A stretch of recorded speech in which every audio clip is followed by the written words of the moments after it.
ਬਈ ਰੋਵੋ ਨਾ, ਵਜ੍ਹਾ ਕੀ ਹੈ?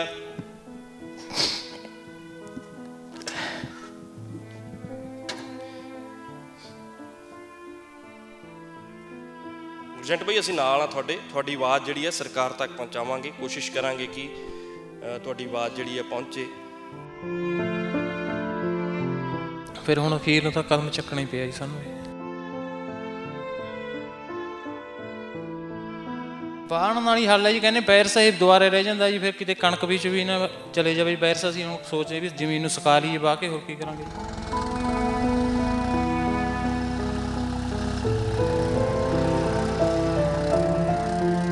ਫੇਸ ਐਕਸਪ੍ਰੈਸ਼ਨ ਦੇਖ ਹੀ ਸਕਦੇ ਹੋ ਕਿੰਨੇ ਮਾਯੂਸ ਨੇ, ਦੁੱਖ ਦੀ ਘੜੀ ਹੈ ਕਿਉਂਕਿ ਪੁੱਤਾਂ ਵਰਗੀ ਫਸਲ ਹੈ ਔਰ ਜਿਹੜੀ ਇਹਨਾਂ ਨੂੰ ਦਿਲ ਕਰੜਾ ਕਰਕੇ ਵਾਹੁਣੀ ਪੈ ਰਹੀ ਹੈ।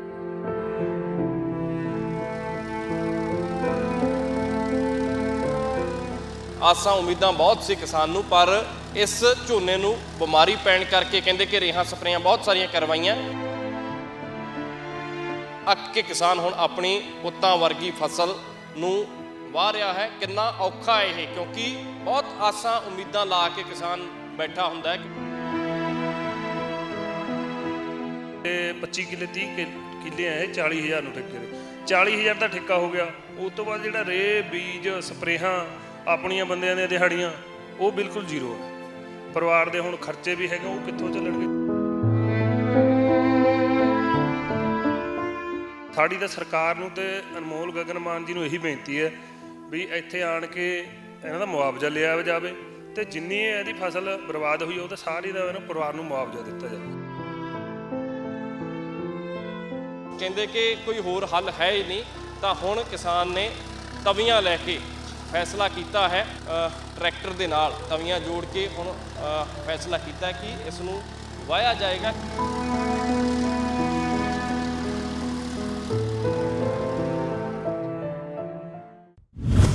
ਪੁੱਤਾਂ ਵਰਗੀ ਝੋਨੇ ਦੀ ਫਸਲ ਕਿਸਾਨ ਨੂੰ ਵਾਹੁਣੀ ਪੈ ਰਹੀ ਹੈ ਕਿਉਂਕਿ ਝੋਨੇ ਦੇ ਵਿੱਚ ਬਿਮਾਰੀ ਪੈ ਗਈ ਔਰ ਕਿਸਾਨ ਨੂੰ ਬਹੁਤ ਸਾਰੀਆਂ ਆਸਾਂ ਉਮੀਦਾਂ ਸੀ ਕਿ ਕਰਜ਼ਾ ਲਾਊਂਗਾ ਔਰ ਹੋਰ ਬਹੁਤ ਸਾਰੀਆਂ ਆਸਾਂ ਉਮੀਦਾਂ ਰੱਖ ਕੇ ਕਿਸਾਨ ਬੈਠਾ ਸੀ, ਪਰ ਜ਼ਮੀਨ ਜਿਹੜੀ ਹੈ ਕਿਸਾਨ ਨੂੰ ਵਾਹੁਣੀ ਪੈ ਰਹੀ ਹੈ। ਦੇਖ ਰਹੇ ਹੋ ਤੁਸੀਂ ਤਵੀਆਂ ਦੇ ਨਾਲ ਜਿਹੜੀ ਕਿਸਾਨ ਨੇ ਜ਼ਮੀਨ ਪਹਿਲਾਂ ਵਾਹੀ, ਫਿਰ ਕੱਦ ਕੀਤਾ, ਉਸ ਤੋਂ ਬਾਅਦ ਫਿਰ ਝੋਨਾ ਲਾਇਆ ਸੀ। ਆਸਾਂ ਉਮੀਦਾਂ ਬਹੁਤ ਸੀ ਕਿਸਾਨ ਨੂੰ, ਪਰ ਇਸ ਝੋਨੇ ਨੂੰ ਬਿਮਾਰੀ ਪੈਣ ਕਰਕੇ ਕਹਿੰਦੇ ਕਿ ਰੇਹਾਂ ਸਪਰੇਆਂ ਬਹੁਤ ਸਾਰੀਆਂ ਕਰਵਾਈਆਂ ਪਰ ਕੋਈ ਇਲਾਜ ਨਹੀਂ ਹੋ ਪਾਇਆ, ਜਿਸ ਕਰਕੇ ਝੋਨੇ ਦੀ ਫਸਲ ਜਿਹੜੀ ਹੈ, ਮੈਂ ਬਲਜਿੰਦਰ ਨੂੰ ਕਹੂੰ ਇੱਕ ਵਾਰ ਬਲਜਿੰਦਰ ਆ ਜਿਹੜੀ ਜ਼ੂਮ ਕਰਕੇ ਵੀ ਤਸਵੀਰ ਦਿਖਾ ਦਿਓ, ਕਿਉਂਕਿ ਜਿਸ ਤਰੀਕੇ ਦੇ ਨਾਲ ਬਿਮਾਰੀ ਪਈ ਹੈ ਝੋਨੇ ਨੂੰ, ਝੋਨਾ ਕਮਲਾ ਰਿਹਾ ਔਰ ਸੁੱਕਦਾ ਜਾ ਰਿਹਾ। ਕਹਿੰਦੇ ਪਾਣੀ ਬਹੁਤ ਲਾਏ ਆ ਪਰ ਪਾਣੀ ਲਾਉਣ ਦੇ ਨਾਲ ਵੀ ਕੋਈ ਅਸਰ ਨਹੀਂ ਹੋਇਆ। ਰੇਹਾਂ ਸਪਰੇਹਾਂ ਬਹੁਤ ਕਰੀਆਂ, ਕੋਈ ਅਸਰ ਹੁੰਦਾ ਹੋਇਆ ਨਜ਼ਰ ਨਹੀਂ ਆਇਆ, ਜਿਸ ਤੋਂ ਬਾਅਦ ਅੱਕ ਕੇ ਕਿਸਾਨ ਨੂੰ ਇਹ ਜਿਹੜਾ ਅੱਕ ਚੱਬਣਾ ਪਿਆ ਹੈ ਔਰ ਅੱਕ ਕੇ ਕਿਸਾਨ ਹੁਣ ਆਪਣੀ ਪੁੱਤਾਂ ਵਰਗੀ ਫਸਲ ਨੂੰ ਵਾਹ ਰਿਹਾ ਹੈ। ਕਿੰਨਾ ਔਖਾ ਇਹ, ਕਿਉਂਕਿ ਬਹੁਤ ਆਸਾਂ ਉਮੀਦਾਂ ਲਾ ਕੇ ਕਿਸਾਨ ਬੈਠਾ ਹੁੰਦਾ ਹੈ, ਕਿਉਂਕਿ ਫਸਲ ਜਦੋਂ ਆਉਂਦੀ ਹੈ ਫਸਲ ਤੇ ਆਸਾਂ ਉਮੀਦਾਂ ਹੁੰਦੀਆਂ, ਘਰ ਦੇ ਸਾਰੇ ਖਰਚੇ। ਔਰ ਇਹ ਵੀ ਗੱਲ ਹੈ ਕਿ ਦੱਸਿਆ ਜਾ ਰਿਹਾ, ਨਾਲ ਦੇ ਲੋਕ ਦੱਸ ਰਹੇ ਨੇ ਕਿ ਇਹ ਜ਼ਮੀਨ ਜਿਹੜੀ ਹੈ ਇਹ ਠੇਕੇ ਲਈ ਹੋਈ ਹੈ।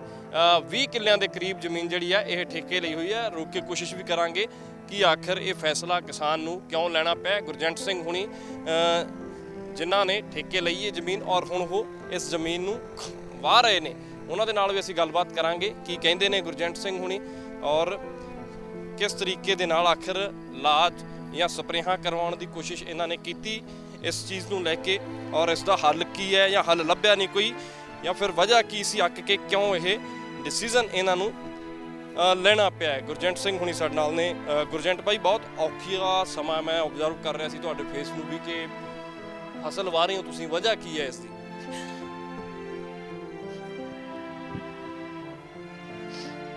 ਬਈ ਰੋਵੋ ਨਾ, ਵਜ੍ਹਾ ਕੀ ਹੈ?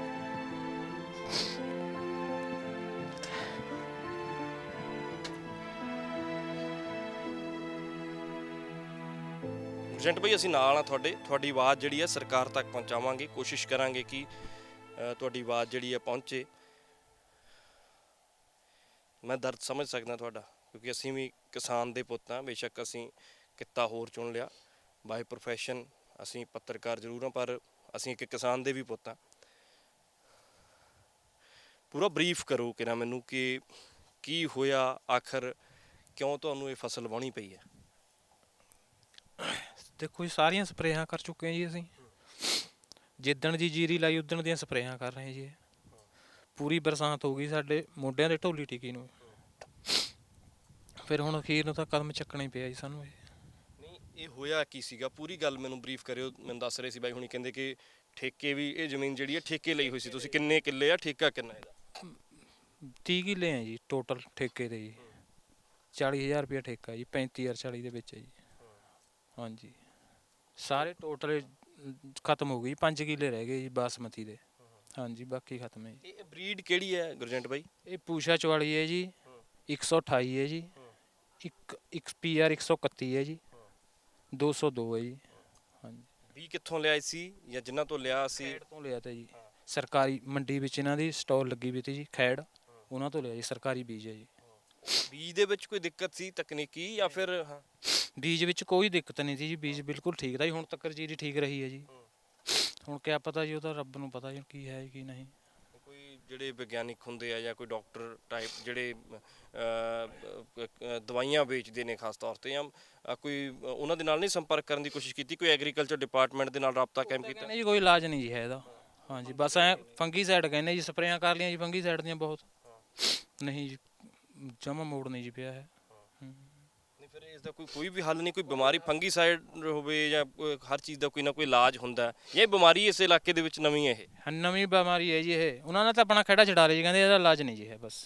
ਹਾਂਜੀ, ਕੋਈ ਕਿੰਨਾ ਨਾਲ ਗੱਲ ਹੋਈ ਹੈ ਤੁਹਾਡੀ? ਸਾਡੀ ਗੱਲ ਤਾਂ ਹਲੇ ਕਿਸੇ ਨਾਲ ਹੋਈ ਨਹੀਂ ਜੀ ਹੈ ਵੈਸੇ। ਹਾਂਜੀ, ਫੋਨ ਤੇ ਵੀਡੀਓ ਦੇਖਦੇ ਜੀ ਅਸੀਂ, ਉਹ ਕਹਿੰਦੇ ਵੀ ਇਹਨਾਂ ਦਾ ਇਲਾਜ ਨਹੀਂ ਹੈ। ਯੂਨੀਵਰਸਿਟੀ ਵਾਲੇ ਵੀ ਕਹਿ ਰਹੇ ਹੈ ਜੀ। ਹਾਂਜੀ, ਹੈਲਪਲਾਈਨ ਨੰਬਰ ਤੇ ਫੋਨ ਬਥੇਰੇ ਕਰ ਰਹੇ ਜੀ ਅਸੀਂ, ਕਹਿੰਦੇ ਇਲਾਜ ਨਹੀਂ ਜੀ ਹੈ ਇਹਦਾ। ਕਿੰਨੇ ਦਿਨ ਹੋ, ਕਿੰਨਾ ਟਾਈਮ ਹੋ ਗਿਆ ਇਹਨੂੰ ਲਾਏ ਨੂੰ? ਇਹ ਲਾਈ ਤੀ 20 ਤਰੀਕ ਨੂੰ ਲਾਈ ਤੀ ਜੀ, 20 ਜੂਨ ਨੂੰ। ਹਾਂਜੀ, ਔਰ 20 ਜੂਨ ਨੂੰ ਲਾਈ, ਔਰ ਉਸ ਤੋਂ ਬਾਅਦ ਫਿਰ ਇਹ ਬਿਮਾਰੀ ਸ਼ੁਰੂ ਹੋਈ ਨੂੰ? ਹੁਣ ਹੋਈ ਹੈ ਜੀ ਸ਼ੁਰੂ, ਜਦੋਂ ਨਿਸਰਨ ਲੱਗੀ ਹੈ ਜੀ ਉਦੋਂ ਤੋਂ ਹੋਈ ਹੈ ਜੀ। ਗੋਬ ਚ ਪਈ ਹੈ ਉਸ ਤੋਂ ਬਾਅਦ ਫਿਰ? ਹਾਂਜੀ, ਗੋਬ ਦੀ ਮੈਂ ਸਪਰੇਅ ਵੀ ਕਰੀ ਹੈ ਜੀ ਇਹਦੇ ਉੱਪਰ, ਉਹ ਤੋਂ ਬਾਅਦ ਵਿੱਚ ਹੋਈ ਹੈ ਜੀ ਖਰਾਬ। ਪਹਿਲਾਂ ਕੋਈ ਬੂਟਾ ਤਾਂ ਜੀ ਜਿਹੜੇ ਕਹਿੰਦੇ ਜੀ ਉਹ ਮੰਦਰੇ ਬੂਟੇ ਰਹਿ ਜਾਂਦੇ ਆ, ਉਹ ਕੋਈ ਬੂਟਾ ਹੈ ਤਾਂ ਜੀ ਵਿੱਚ। ਹੁਣ ਕੋਈ ਇਹਨੂੰ ਬਚਣ ਦੀ ਕੋਈ ਆਸ ਉਮੀਦ ਕਿਸੇ ਤਰ੍ਹਾਂ? ਆਸ ਨਹੀਂ, ਤਾਂ ਹੀ ਤਾਂ ਬਾਉਣ ਲੱਗੇ ਆ ਜੀ। ਵਾਹੁਣ ਨਾਲ ਹੱਲ ਹੈ? ਅੱਗੇ ਕੀ ਕਰੋਗੇ ਫਿਰ ਵਾਹ ਕੇ? ਬਾਹਣ ਨਾਲ ਹੀ ਹੱਲ ਹੈ ਜੀ, ਕਹਿੰਦੇ ਬੈਰ ਸਾਹਿਬ ਦੁਆਰੇ ਰਹਿ ਜਾਂਦਾ ਜੀ, ਫਿਰ ਕਿਤੇ ਕਣਕ ਵਿੱਚ ਵੀ ਨਾ ਚਲੇ ਜਾਵੇ ਬੈਰਸ। ਅਸੀਂ ਹੁਣ ਸੋਚਦੇ ਵੀ ਜ਼ਮੀਨ ਨੂੰ ਸੁਕਾ ਲਈਏ ਵਾਹ ਕੇ, ਹੋਰ ਕੀ ਕਰਾਂਗੇ ਜੀ। ਸੁਕਾ ਕੇ ਤਾਂ ਨੁਕਸਾਨ ਕਿੰਨਾ ਹੋਊਗਾ? ਨੁਕਸਾਨ ਤਾਂ ਜੀ ਹੁਣ ਦੇਖ ਤੁਹਾਨੂੰ ਵੀ ਪਤਾ ਹੀ ਹੈ ਜੀ ਕਿੰਨਾ ਹੋਊਗਾ। ਠੇਕਾ ਕਿੰਨਾ ਚੱਲ ਰਿਹਾ? 40,000 ਰੁਪਇਆ ਠੇਕਾ ਜੀ। 40 ਦੇ ਹਿਸਾਬ ਨਾਲ 30 ਕਿੱਲੇ ਪੈੜੀ ਹੈ ਤੁਹਾਡੇ ਕੋਲ? 30 ਕੋਈ ਲਿਆ ਜੀ, 12 ਲੱਖ ਠੇਕਾ ਜਾਣਾ। 12 ਲੱਖ ਰੁਪਇਆ ਠੇਕਾ ਜਾਊਗਾ ਜੀ। 12 ਲੱਖ ਠੇਕਾ ਨਿਕਲੂਗਾ ਕਿੱਦਾਂ ਫਿਰ? ਇਹ ਖਰਚਾ ਹੈ ਜੀ, ਇਕੱਲਾ 12 ਲੱਖ ਨਹੀਂ ਨਾ ਹੈ ਜੀ। 12 ਲੱਖ ਤਾਂ ਇਕੱਲਾ ਮੈਂ ਠੇਕੇ ਦੀ ਗੱਲ ਕਰ ਰਿਹਾ, ਉੱਪਰ ਫਿਰ ਤੁਸੀਂ ਲਵਾਈ ਇਹਦੀ ਝੋਨੇ ਦੀ ਹੋਣੀ ਹੈ, ਫਿਰ ਇਸ ਤੋਂ ਬਾਅਦ ਰੇਹਾਂ ਸਪਰੇਹਾਂ ਦਾ ਖਰਚਾ। ਹਾਂਜੀ, ਖਰਚਾ ਬਾਈ। ਕਿੱਦਾਂ ਕੋਈ ਨਿਕਲਣ ਦੀ ਕੋਈ ਆਸ ਉਮੀਦ ਜਾਂ ਕੋਈ ਸਰਕਾਰ ਵੱਲੋਂ ਕੁਝ ਕਹਿਣਾ ਚਾਹੁੰਦੇ ਹੋ ਸਰਕਾਰ ਨੂੰ? ਸਰਕਾਰ ਨੂੰ ਕਹਿਣਾ ਚਾਹੁੰਦੇ ਜੀ ਮੁਆਵਜ਼ਾ ਦਿੱਤਾ ਜਾਵੇ ਸਾਨੂੰ ਜੋ ਬਣਦਾ ਹੈ ਜੀ। ਹਾਂਜੀ, ਇਹੀ ਅਸੀਂ ਤਾਂ ਭਗਵੰਤ ਮਾਨ ਸਾਹਿਬ ਨੂੰ ਕਰਦੇ ਹਾਂ ਅਪੀਲ ਵੀ ਆ ਕੇ ਇੱਥੇ ਦੇਖੋ। ਕੌਣ ਨੇ ਤੁਹਾਡੇ MLA? ਕੋਈ ਰਾਬਤਾ ਕਾਇਮ ਕਰਨ ਦੀ ਕੋਸ਼ਿਸ਼ ਕੀਤੀ? ਅਸੀਂ ਕਰਿਆ ਤਾਂ ਜੀ ਉਹਨਾਂ ਨਾਲ ਕੱਲ ਫੋਨ ਤੇ ਗੱਲਾਂ। ਉਹ ਕਹਿੰਦੇ ਜੀ ਅੱਜ ਸਾਨੂੰ ਕਿਤੇ ਭੋਗ ਹੈ, ਅਸੀਂ ਕੱਲ ਨੂੰ ਉਹਨਾਂ ਆਵਾਂਗੇ। ਨਾਲ ਗੱਲ ਹੋਈ ਸੀ ਤੁਹਾਡੀ? ਆਪਣਾ ਬੈਨੀਪਾਲ ਗਰੁੱਪ ਹੈ ਜੀ, ਉਹਨਾਂ ਕੋਈ ਨਾਲ। MLA ਦੇ ਨਾਲ ਕਿਸੇ ਨਾਲ? MLA ਨਾਲ ਨਹੀਂ, ਉਹਨਾਂ ਦੇ ਮੂਰੇ ਬੰਦੇ ਛੱਡੇ ਵੇ ਜਿਹੜੇ ਆਪਣੇ ਹਲਕੇ ਵਿੱਚ, ਉਹਨਾਂ ਨਾਲ ਗੱਲ ਕਰੀ ਤੀ। ਖਰੜ ਹਲਕਾ ਅਨਮੋਲ ਗਗਨਮਾਨ ਹੁਣੀ ਤੁਹਾਡੇ MLA ਹੈ, ਉਹਨਾਂ ਦੀ ਇੱਕ ਟੀਮ ਨਾਲ ਕੋਈ ਉਹਦਾ ਨਾਲ ਸੰਪਰਕ? ਟੀਮ ਨਾਲ ਹੀ ਕਰਿਆ ਤਾ ਜੀ ਸੰਪਰਕ, ਬੈਨੀਪਾਲ ਸਾਹਿਬ ਨਾਲ। ਉੱਥੇ ਕਰਤਾਰਪੁਰ ਦੇ ਆ ਜੀ, ਉਹਨਾਂ ਨਾਲ ਅਸੀਂ ਗੱਲ ਕਰੀ ਤੀ। ਉਹ ਕਹਿੰਦੇ ਅਸੀਂ ਅੱਜ ਤਾਂ ਆ ਨਹੀਂ ਸਕਦੇ, ਕੱਲ ਨੂੰ ਆਵਾਂਗੇ ਜੀ। ਦੇਖੋ ਹੁਣ ਆਉਂਦੇ ਜਾਂ ਨਹੀਂ ਆਉਂਦੇ। ਮੁਆਵਜ਼ਾ ਲੱਗਦਾ ਤੁਹਾਨੂੰ ਗਵਰਨਮੈਂਟ ਦੇਊਗੀ ਇਸ ਚੀਜ਼ ਨੂੰ ਲੈ ਕੇ, ਜਾਂ ਕੋਈ ਹੋਰ ਹੱਲ, ਕੋਈ ਵਿਚਲਾ ਰਾਹ ਨਿਕਲ ਸਕਦਾ ਅਜੇ ਵੀ ਕਿ ਨਹੀਂ? ਦਊਗੀ ਤਾਂ ਠੀਕ ਹੈ, ਫਿਰ ਨਹੀਂ ਤਾਂ ਰੋਡ ਘੇਰਾਂਗੇ ਜੀ। ਫਿਰ ਤਾਂ ਇਹੀ ਹੈ ਜ਼ਿਮੀਂਦਾਰਾਂ ਪਾ, ਹੋਰ ਤਾਂ ਕੋਈ ਹੱਲ ਹੈ ਨਹੀਂ। ਅੱਛਾ, ਮੈਨੂੰ ਇਹ ਦੱਸੋ, ਝੋਨੇ ਵਾਰੀ ਇਹ ਦਿੱਕਤ ਆਈ ਹੈ, ਕਣਕ ਜਦੋਂ ਤੁਸੀਂ ਬੀਜੀ ਕਣਕ ਠੀਕ ਹੋਈ ਹੈ ਇੱਥੇ? ਨਹੀਂ ਜੀ, ਤਿੰਨ ਫਸਲਾਂ ਹੋ ਗਈਆਂ ਜੀ ਇਹੀ ਕੰਮ ਹੁੰਦਾ ਨੂੰ। ਹਾਂਜੀ, ਨਹੀਂ, ਇਸੇ ਜ਼ਮੀਨ ਦੇ ਵਿੱਚ ਇਹ ਦਿੱਕਤ ਆ ਰਹੀ ਹੈ ਲਾਗੇ ਜਿਹੜੀ? ਏਰੀਆ ਵਿੱਚ ਹੈ ਜੀ, ਟੋਟਲ ਏਰੀਆ ਵਿੱਚ, ਕੱਲੀ ਇਸ ਜ਼ਮੀਨ ਵਿੱਚ ਨਹੀਂ ਹੈ। ਕਿੰਨੇ ਸਾਲਾਂ ਤੋਂ ਦਿੱਕਤ ਆ ਰਹੀ? ਐਤਕੀ ਆਈ ਹੈ ਜੀ ਇਹ। ਹਾਂਜੀ, ਇਹ ਸਭ ਤੋਂ ਔਖਾ ਕੰਮ ਇਹ ਹੁੰਦਾ ਕਿਸਾਨ ਨੂੰ ਕਿ ਆਪਣੀ ਪੈੜੀ ਵਾਹੁਣਾ, ਦਿਲ ਤੇ ਪੱਥਰ ਰੱਖ ਕੇ ਇਹ ਸਟੈਪ ਜਿਹੜਾ ਚੁੱਕ ਰਹੇ ਹੋ। ਪਰਿਵਾਰ ਨੂੰ ਦੱਸ ਕੇ ਆਏ ਹੋ ਇਸ ਦੇ ਬਾਰੇ? ਹਾਂਜੀ, ਪਰਿਵਾਰ ਨੂੰ ਤਾਂ ਦੱਸਿਆ ਹੋਈ ਹੈ, ਪਰਿਵਾਰ ਨੂੰ ਤਾਂ ਪਤਾ ਹੈ। ਹਾਂਜੀ, ਕੀ ਕਿਹਾ ਪਰਿਵਾਰ ਨੇ? ਵੀ ਕੋਈ ਹੱਲ ਲੱਭਣ ਦੀ ਕੋਸ਼ਿਸ਼, ਜਾਂ ਫਿਰ ਵਾਹੁਣਾ ਹੀ ਆਖਰੀ ਹੱਲ ਹੈ ਇਹਦਾ? ਬਾਉਣਾ ਹੀ ਹੱਲ ਹੈ ਜੀ, ਹੁਣ ਹੋਰ ਕੀ ਹੱਲ ਹੋ ਸਕਦਾ ਜੀ ਇਹਦਾ? ਹੋਰ ਤਾਂ ਕੋਈ ਹੱਲ ਨਹੀਂ, ਖਤਮ ਹੋ ਚੁੱਕੀ ਜੀ। ਹੁਣ ਇਹਨਾਂ ਦੇ ਵਿੱਚ ਕਿਆ ਰਹਿ ਗਿਆ ਜੀ ਪਿੱਛੇ? ਹਾਂਜੀ, ਠੀਕ ਹੈ। ਤਾਂ ਗੁਰਜੰਟ ਸਿੰਘ ਹੁਣੀ ਬਾਈ ਸਾਡੇ ਨਾਲ ਸੀਗੇ। ਆਪਦੀ ਜ਼ਮੀਨ ਵਾਹੁਣ ਦਾ ਇਹਨਾਂ ਨੇ ਫੈਸਲਾ ਲਿਆ, ਕਿਉਂਕਿ ਫਸਲ ਜਿਹੜੀ ਹੈ ਕਹਿੰਦੇ ਕਿ ਕੋਈ ਹੋਰ ਹੱਲ ਹੈ ਹੀ ਨਹੀਂਗਾ। ਇੱਕ ਕੋਈ ਵਾਇਰਸ ਦੱਸਿਆ ਜਾ ਰਿਹਾ। ਐਗਰੀਕਲਚਰ ਡਿਪਾਰਟਮੈਂਟ ਦੇ ਲੋਕਾਂ ਦੇ ਨਾਲ ਹੈਲਪਲਾਈਨ ਨੰਬਰ ਖਾਸ ਤੌਰ ਤੇ ਜਿਹੜੇ ਵੈਬਸਾਈਟਸ ਤੇ ਹੁੰਦੇ ਆ ਉਹਨਾਂ ਤੇ ਇਹਨਾਂ ਨੇ ਕਾਲ ਬਹੁਤ ਸਾਰੀਆਂ ਕੀਤੀਆਂ, ਪਰ ਕਹਿੰਦੇ ਕੋਈ ਹੱਲ ਸਾਨੂੰ ਮਿਲਿਆ ਨਹੀਂ, ਕੋਈ ਜਵਾਬ ਨਹੀਂ ਮਿਲਿਆ। ਬੇਸ਼ੱਕ ਸਰਕਾਰਾਂ ਲੱਖਾਂ ਦਾਅਵੇ ਕਰਦੀਆਂ ਨੇ ਕਿ ਅਸੀਂ ਸੁਵਿਧਾ ਦੇਵਾਂਗੇ, ਕਿਸਾਨ ਦੇ ਹੱਕਾਂ ਦੀਆਂ ਗੱਲਾਂ ਕੀਤੀਆਂ ਜਾਂਦੀਆਂ, ਪਰ ਲੱਗਦਾ ਹੈ ਕਿ ਉਹ ਸੋਸ਼ਲ ਪਲੇਟਫਾਰਮ ਤੇ ਹੀ ਰਹਿ ਜਾਂਦੀਆਂ, ਕੋਈ ਹੱਲ ਨਿਕਲਦਾ ਨਜ਼ਰ ਨਹੀਂ ਆ ਰਿਹਾ। ਬਾਈ ਆਖਰੀ ਗੱਲ, ਨੇੜੇ ਹੀ ਚੰਡੀਗੜ੍ਹ ਹੈ, ਭਗਵੰਤ ਮਾਨ ਹੁਣੀ ਨੇੜੇ ਰਹਿੰਦੇ ਤੁਹਾਡੇ ਮੁੱਖ ਮੰਤਰੀ ਨੇ, ਔਰ ਅਨਮੋਲ ਗਗਨ ਮਾਨ ਹੁਣਾਂ ਦਾ ਜਿਹਨਾਂ ਤੁਸੀਂ ਜ਼ਿਕਰ ਕੀਤਾ ਹੈ ਉਹ MLA ਵੀ ਨੇ, ਇੱਕ ਮੰਤਰੀ ਵੀ ਨੇ, ਔਰ ਉਹਨਾਂ ਨੂੰ ਕੋਈ ਗੱਲ ਕਹਿਣੀ ਚਾਹੁੰਦੇ ਹੋ ਸਾਡੇ ਥਰੂ? ਅਸੀਂ ਤਾਂ ਉਹਨਾਂ ਨੂੰ ਇਹੀ ਬੇਨਤੀ ਕਰਦੇ ਹਾਂ ਜੀ ਵੀ ਸਾਡਾ ਬਣਦਾ ਮੁਆਵਜ਼ਾ ਦਿੱਤਾ ਜਾਵੇ, ਆ ਕੇ ਦੇਖੋ ਇੱਥੇ ਜੀ। ਹਾਂਜੀ।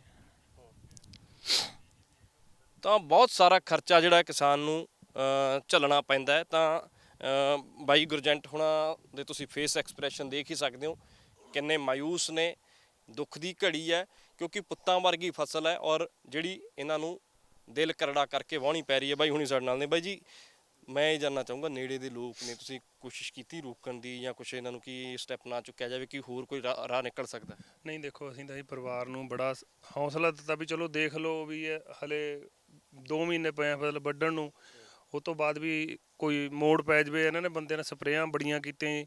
ਸਾਡੇ ਪਿੰਡ 'ਚੋਂ 1 ਨੰਬਰ ਖੇਤੀ ਇਹਨਾਂ ਦੀ ਹੈ, ਸਹਾਰਾ ਜਿਹੜਾ ਪਰਿਵਾਰ ਦਾ ਗੁਜ਼ਾਰਾ ਹੈ ਉਹ ਖੇਤੀ ਹੋ ਹੈ, ਖੇਤੀ ਜਾਂ ਫਿਰ ਆਪਣਾ ਫਾਰਮਿੰਗ, ਜਿਹੜੀ ਮੈਸਾਂ ਗਾਂ ਰੱਖੀਆਂ। ਹੁਣ ਪਰਿਵਾਰ ਤੇ ਤਾਂ ਪਹਿਲਾਂ ਦੁੱਖਾਂ ਦਾ ਪਾੜ ਪਹਿਲਾਂ ਟੁੱਟ ਕੇ ਹਟਿਆ, ਤੇ ਇਹਨਾਂ ਦੇ 4 ਗਾਂ ਪਹਿਲਾਂ ਮਰ ਗਈਆਂ ਆ ਲੰਮੀ ਸਕਿਨ ਬਿਮਾਰੀ ਨਾਲ। 4 ਉਹ ਤੋਂ ਬਾਅਦ ਇਹ ਖੇਤੀ ਸੀਗੀ ਸਾਰੀ ਠੇਕੇ ਤੇ ਹੈ। 40 ਕਿੱਲੇ 25 ਕਿੱਲੇ 30 ਕਿੱਲੇ ਆ ਇਹ, 40,000 ਨੂੰ ਠੇਕੇ ਤੇ, 40,000 ਦਾ ਠੇਕਾ ਹੋ ਗਿਆ। ਉਸ ਤੋਂ ਬਾਅਦ ਜਿਹੜਾ ਰੇ ਬੀਜ ਸਪਰੇਹਾਂ ਆਪਣੀਆਂ ਬੰਦਿਆਂ ਦੀਆਂ ਦਿਹਾੜੀਆਂ ਉਹ ਬਿਲਕੁਲ ਜ਼ੀਰੋ ਹੈ। ਪਰਿਵਾਰ ਦੇ ਹੁਣ ਖਰਚੇ ਵੀ ਹੈਗੇ, ਉਹ ਕਿੱਥੋਂ ਚੱਲਣਗੇ? ਸਾਡੀ ਤਾਂ ਸਰਕਾਰ ਨੂੰ ਤੇ ਅਨਮੋਲ ਗਗਨ ਮਾਨ ਜੀ ਨੂੰ ਇਹੀ ਬੇਨਤੀ ਹੈ ਵੀ ਇੱਥੇ ਆਣ ਕੇ ਇਹਨਾਂ ਦਾ ਮੁਆਵਜ਼ਾ ਲਿਆ ਜਾਵੇ, ਤੇ ਜਿੰਨੀ ਇਹਦੀ ਫਸਲ ਬਰਬਾਦ ਹੋਈ ਉਹ ਤਾਂ ਸਾਰੀ ਦਾ ਇਹਨਾਂ ਪਰਿਵਾਰ ਨੂੰ ਮੁਆਵਜ਼ਾ ਦਿੱਤਾ ਜਾਵੇ। ਤੇ ਜਿਹੜੀ ਹੁਣ ਪਹਿਲਾਂ ਗਾਂ ਮਰੀਆਂ ਉਹਨਾਂ ਦਾ ਕੋਈ ਵੀ ਸਾਨੂੰ ਉਹ ਨਹੀਂ ਮਿਲਿਆ। ਚਲੋ ਉਹ ਤਾਂ ਪਰਿਵਾਰ ਫੇਰ ਵੀ ਅਜੇ ਤੱਕ ਨਹੀਂ ਹੋਇਆ, ਪਰ ਜਿਹੜੀ ਹੁਣ ਸਰਕਾਰ ਕਹਿੰਦੀ ਹੈ ਵੀ ਜਿਹੜੀ ਫਸਲ ਆਪਾਂ ਪੁੱਤਾਂ ਵਾਂਗੂ ਪਾਲਦੇ ਹਾਂ, ਪੁੱਤ ਦਾ ਕੀ ਸਹਾਰਾ ਆਉਂਦਾ ਵੀ ਬੁਢੇਪੇ 'ਚ ਪਰਿਵਾਰ ਦਾ ਸਹਾਰਾ ਬਣ ਸਕੇ। ਜਿਹੜੀ ਹੁਣ ਫਸਲ ਇਹ ਜ਼ੀਰੋ ਹੋ ਗਈ, ਉਹਦਾ ਕੋਈ ਸਹਾਰਾ ਹੀ ਨਹੀਂ ਸਾਨੂੰ ਅੱਗੇ ਜਾ ਕੇ। ਹੁਣ 2 ਮਹੀਨੇ ਰਹਿੰਦੇ ਸੀ ਵੀ ਚਲੋ ਜਿਹੜਾ ਆੜਤ ਤੋਂ ਪੈਸਾ ਉਹ ਦੇ ਦੇਣਗੇ, ਰੇ ਸਪਰੇ ਬੀਜਾਂ ਦਾ ਉਹ ਸਾਰਾ ਆਧਾਰ ਚੱਕਿਆ ਹੁੰਦਾ ਜ਼ਿਮੀਂਦਾਰ ਨੇ, ਫਸਲ ਆਉਣ ਤੇ ਦੇਣਾ ਹੁੰਦਾ, ਉਹ ਹੁਣ ਕਿੱਥੋਂ ਦੇਣਾ ਸੀ? ਉਹ ਸਾਡਾ ਕਰਜ਼ਾ ਖੜਾ ਰਹਿ ਗਿਆ, ਜਿਹੜਾ ਠੇਕਾ ਦੇਣਾ ਉਹ ਅਲੱਗ ਹੈ। ਕਰਜ਼ੇ ਦਾ ਜ਼ਿਕਰ, ਬਾਈ ਕਰਜ਼ੇ ਦਾ ਬਾਈ ਹੁਣੀ ਜ਼ਿਕਰ ਕਰ ਰਹੇ ਆ, ਲੰਪੀ ਸਕਿਨ ਬਿਮਾਰੀ ਦੇ ਨਾਲ। ਹੋਰ ਇਹਨਾਂ ਨੇ ਗੱਲ ਦੱਸੀ ਕਿ ਗਾਵਾਂ ਵੀ ਮਰ ਗਈਆਂ ਤੁਹਾਡੀ, ਕਿੰਨਾ ਨੁਕਸਾਨ ਹੋ ਗਿਆ? ਉਹ ਗਾਂ ਮਰ ਗਈਆਂ ਜੀ, 3 ਗਾਂ ਮਰ ਗਈਆਂ ਜੀ। ਹਾਂਜੀ। ਕਿੰਨੇ ਦਾ ਨੁਕਸਾਨ ਸੀਗਾ ਉਹ? ਗਾਂ ਦਾ ਨੁਕਸਾਨ ਵੀ ਤੇ ਮੰਨ ਲਓ ਲੱਖ ਰੁਪਏ ਦਾ ਤਾਂ ਹੈ ਹੀ ਤਾਂ ਜੀ। 50 ਕਰਜ਼ਾ ਕਿੰਨਾ ਸਿਰ ਤੇ? ਕਰਜ਼ਾ ਕੁਰਜ਼ਾ ਦਾ ਜੀ ਕੋਈ ਹੈ ਨਹੀਂ ਹਲੇ ਤਾਂ, ਨਹੀਂ ਜੀ। ਪਰ ਇਹ ਜਿਹੜਾ ਨੁਕਸਾਨ ਹੈ ਇਹ ਵੱਡਾ ਹੋ ਗਿਆ। ਕਰਜ਼ਾ ਹੀ ਹੈ ਜੀ ਇਹ। ਹਾਂਜੀ। ਜਿਹੜਾ ਠੇਕਾ ਦੇਣਾ ਔਰ 12 ਲੱਖ ਤਾਂ ਸਿੱਧਾ ਠੇਕਾ ਹੋ ਗਿਆ, ਔਰ ਉਸ ਤੋਂ ਬਾਅਦ ਖਰਚੇ ਜਿਹੜੇ ਆ, ਫਿਰ ਡੀਜ਼ਲ ਸਭ ਤੋਂ ਵੱਡਾ ਖਰਚਾ, ਰੇਹਾਂ ਸਪਰੇਹਾਂ ਦਾ ਖਰਚਾ, ਫਿਰ ਜੀਰੀ ਦਾ ਖਰਚਾ। ਹਾਂਜੀ ਹਾਂਜੀ, ਇਹ ਕਰਜ਼ਾ ਹੀ ਹੈ ਜੀ, ਇੱਕ ਕਿਸਮ ਦਾ ਜਿਹੜਾ ਚੜ ਗਿਆ ਸਿਰ ਤੇ ਜੀ। ਹਾਂਜੀ, ਹੁਣ ਚੜ ਜੂਗਾ ਜੀ, ਪਹਿਲਾਂ ਨਹੀਂ ਥਾ, ਹੁਣ ਚੜ ਜੂਗਾ। ਇਹ ਬਾਈ ਗੁਰਜੰਟ ਸਿੰਘ ਹੁਣੀ ਨੇ, ਔਰ ਇਹਨਾਂ ਦਾ ਨੇੜੇ ਹੀ ਬਿਲਕੁਲ ਮੁੱਲਾਂਪੁਰ ਦੇ ਲਾਗੇ ਹੀ ਪਿੰਡ ਪੈਂਦਾ। ਪਿੰਡ ਕਿਹੜਾ, ਇਹ ਜਿਹੜੀ ਜਗ੍ਹਾ ਕਿਹੜੀ, ਇਹ ਵੀ ਮੈਂ ਜ਼ਰੂਰ ਚਾਹੂੰਗਾ ਲੋਕੇਸ਼ਨ ਜ਼ਰੂਰ ਦੱਸ ਦਿਓ, ਤਾਂ ਕਿ ਜੇ ਕਿਸੇ ਅਫਸਰ ਨੇ ਜਾਂ ਕਿਸੇ ਮਹਿਕਮੇ ਦੇ ਬੰਦਿਆਂ ਨੇ ਪਹੁੰਚਣਾ ਤਾਂ ਉਹਨਾਂ ਨੂੰ ਆਸਾਨ ਹੋ ਜਾਵੇ। ਇਹ ਫਿਰੋਜ਼ਪੁਰ ਬੰਗਰ ਪੈਂਦਾ ਜੀ ਪਿੰਡ, ਨਿਊ ਚੰਡੀਗੜ੍ਹ ਇੱਕੋ ਸਿਟੀ ਦੇ ਵਿੱਚ। ਹਾਂ, ਜਿਹੜੀ ਸਾਡੇ ਨਾਲ ਮੋਦੀ ਸਾਹਿਬ ਹੁਣ ਪਹਿਲਾਂ ਸਾਡੇ ਪਰਿਵਾਰ ਪਿੰਡ ਨੂੰ ਇੰਨਾ ਗਏ ਵੀ 2 ਪ੍ਰਧਾਨ ਮੰਤਰੀ ਸਾਡੇ ਪਿੰਡ 'ਚ ਉਦਘਾਟਨ ਕਰ ਗਏ, ਤੇ ਨਾ ਤਾਂ ਸਾਡੇ ਪਿੰਡ ਨੂੰ ਕੋਈ ਸਹੂਲਤ ਮਿਲੀ ਇਹਦੀ। ਇਹ ਇੱਥੇ ਚਿੱਟਾ ਹਾਥੀ ਖੜਾ ਕਰਤਾ, ਇਹ ਜਿਹੜਾ ਕੈਂਸਰ ਹਸਪੀਟਲ ਬਣਾਇਆ ਇੱਥੇ, ਇਹਨੂੰ ਅਸੀਂ ਬਸ ਦੇਖ ਸਕਦੇ ਹਾਂ ਦੂਰ ਤੇ। ਇਹਦੇ ਵਿੱਚ ਸਾਨੂੰ ਨਾ ਤਾਂ ਕਿਸੇ ਪਿੰਡ ਦੇ ਨੂੰ ਬੰਦੇ ਨੂੰ, ਕਿਸੇ ਵੀ ਮੁੰਡੇ ਨੂੰ, ਨੌਜਵਾਨ ਨੂੰ, ਪੜ੍ਹੇ ਲਿਖੇ ਬੜੇ ਆ, ਕਿਸੇ ਨੂੰ ਨੌਕਰੀ ਨਹੀਂ। ਬੰਗਾਲ, ਬਿਹਾਰ, ਨੇਪਾਲ, ਯੂਪੀ ਇੱਧਰੋਂ ਆਣ ਕੇ ਤਾਂ ਇੱਥੇ ਨੌਕਰੀ ਕਰ ਰਹੇ, ਪਰ ਸਾਡੇ ਪਰਿਵਾਰ ਪਿੰਡ ਦੇ ਨੂੰ ਜਾਂ ਸਾਡੇ ਏਰੀਏ ਦੇ ਨੂੰ ਕਿਸੇ ਨੂੰ ਨੌਕਰੀ ਨਹੀਂ ਹੋਊਗੀ। ਅੰਦਰ ਸਟਾਫ ਜਿਹੜਾ ਹੋਊਗਾ ਬਾਹਰੋਂ ਹੋਊਗਾ ਸਾਰਾ, ਲੋਕਲ ਬੰਦੇ ਰੱਖਦੇ ਹੀ ਨਹੀਂ ਇਹ।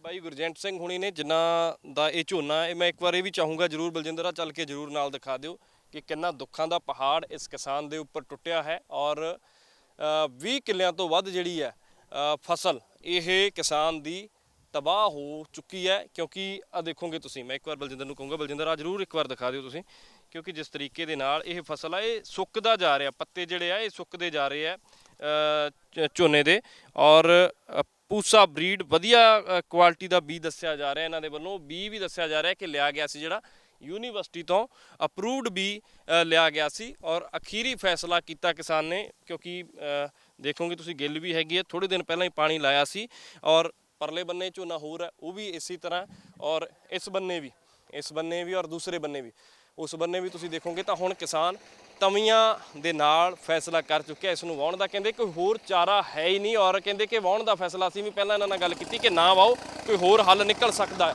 ਨਾ ਵਾਓ ਕੋਈ ਹੋਰ ਹੱਲ ਨਿਕਲ ਸਕਦਾ ਹੈ, ਤਾਂ ਕਹਿੰਦੇ ਕਿ ਕੋਈ ਹੋਰ ਹੱਲ ਹੈ ਹੀ ਨਹੀਂ।